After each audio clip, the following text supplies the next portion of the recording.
अस्सलाम वालेकुम व्यूवर्स, आज हम आपके साथ कबाब का सालन बनाने की रेसिपी शेयर करेंगे। ये सालन जो है बॉइल्ड राइस के साथ बहुत ही अच्छा लगता है। ये सालन बनाने के लिए हमने जो चीज़ें ली हैं उसमें हमने ये कच्चे कीमे के कबाब लिए हैं। ये कबाब हमने बनाकर फ्रीज़ किए हुए थे। इसकी रेसिपी से पहले हम आपके साथ शेयर कर चुके हैं। ये स्प्रिंग अनियन है, इसका सिर्फ हमने ग्रीन पार्ट लिया है, जो वाइट पार्ट है वो हम इस्तेमाल नहीं कर रहे।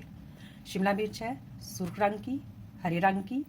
टमाटरों के भी बीज और गूदा हमने निकाल दिया है, वो हमने ये रखा है। इसे भी हम इस्तेमाल करेंगे जब हम कबाब फ्राई करेंगे, उसके अंदर ही हम इसको डाल देंगे, हम ज़ाया नहीं करेंगे। उसके अलावा ये प्याज है, इसका भी हमने चकोर टुकड़े जो है वो काट लिए हैं। अंदर से जो बारीक बारीक हिस्सा निकला वो हमने ये रखा हुआ है। इसे भी हम कबाबों के साथ ही इस्तेमाल करेंगे। हल्का सा सौते करेंगे, फिर इसमें कबाब डालेंगे। और ये मटर जो है सब्ज मटर, उनकी फलियां हैं जिनमें अभी दाना जो है वो बनना स्टार्ट ही हुआ है, या दाना बनने से पहले ही कुछ फलियां हमने तोड़ ली। इसे हम अपने खेत से तोड़ कर लाए हैं। और ये पर्पल कलर की जो हैं वो भी मटरों की ही फलियां हैं, ये भी हमने दाना बनने से पहले ही तोड़ ली। ये भी नरम नरम सी फलियां हैं। इसके अलावा जो स्पाइसेस इस्तेमाल होंगे उसमें हम हॉट सॉस का इस्तेमाल करेंगे।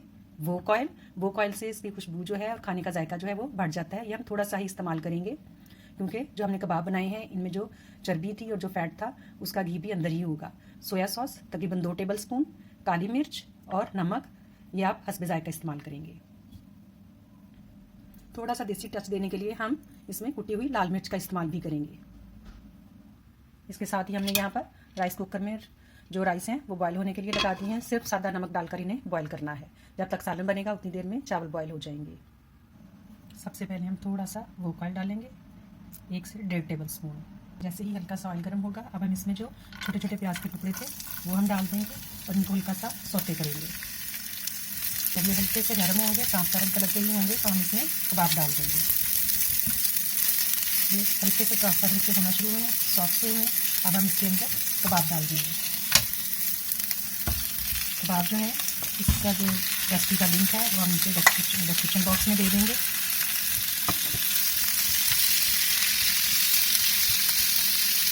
अब हम इसको लो मीडियम हीट पर कवर करके पकने के लिए छोड़ेंगे। इसको हम अगर तो ये फ्रेश होते तो हम इसे हाई फ्लेम पर पकने के लिए छोड़ते, लेकिन क्योंकि ये फ्रोजन है तो हम इसे लो मीडियम हीट पर रखेंगे ताकि ये डिफ्रॉस्ट भी हो जाए और अच्छे से कुक भी हो जाए।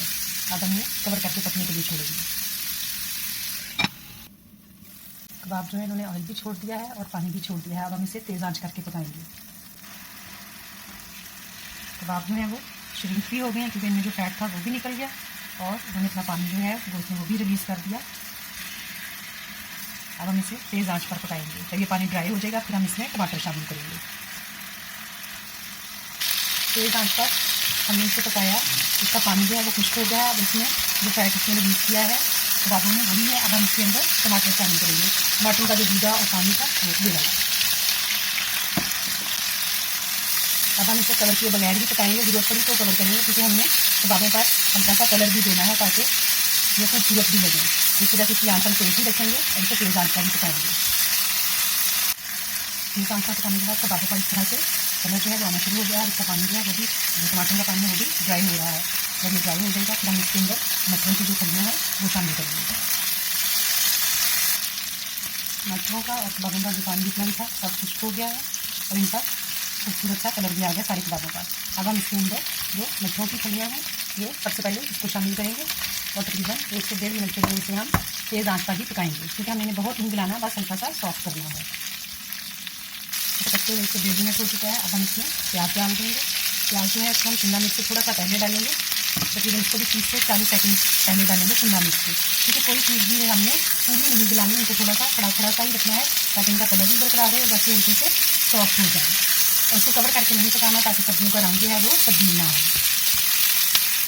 अब आप इसमें शिमला मिर्च डाल देंगे, हरी और लाल दोनों। अगर आपके पास किसी और रंग की हो तो आप वो भी इस्तेमाल कर सकते हैं। जो जो सब्जियाँ आपके पास इस तरह की हों आप उनका इस्तेमाल कर सकते हैं, जो ना हो उसे आप स्किप भी कर सकते हैं। अब हम इसमें टमाटर शामिल करेंगे।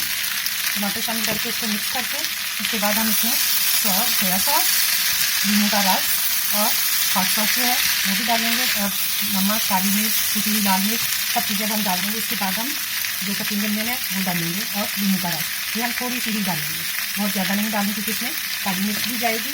काली मिर्च तकरीबन 1/2 टीस्पून जाएगी और 1/2 टीस्पून ही नमक जाएगा। नमक हम कम डाल रहे हैं क्योंकि हमें सोया सॉस का इस्तेमाल करना है और सोया सॉस में भी नमक होता है, तो इसलिए आप इसको चख कर दोबारा से डाल सकते हैं। हम इसे अच्छे से मिक्स करेंगे और इसमें सोया सॉस और हॉट सॉस डालेंगे।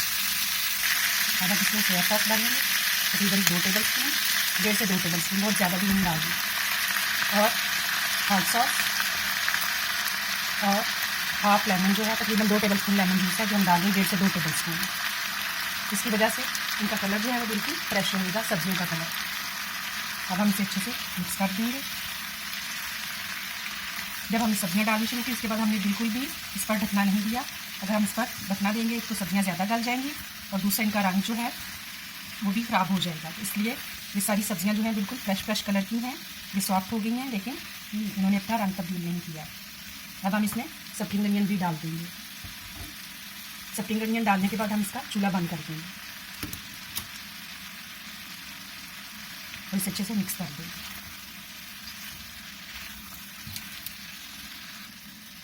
सालन जो है ये खाने के लिए तैयार है बॉइल्ड राइस के साथ। ये रेसिपी जो है ये आसान भी है अगर कबाब पहले से तैयार हों, हेल्दी भी है और मज़ेदार भी है। उम्मीद है कि आपको हमारी रेसिपी पसंद आएगी। शुक्रिया।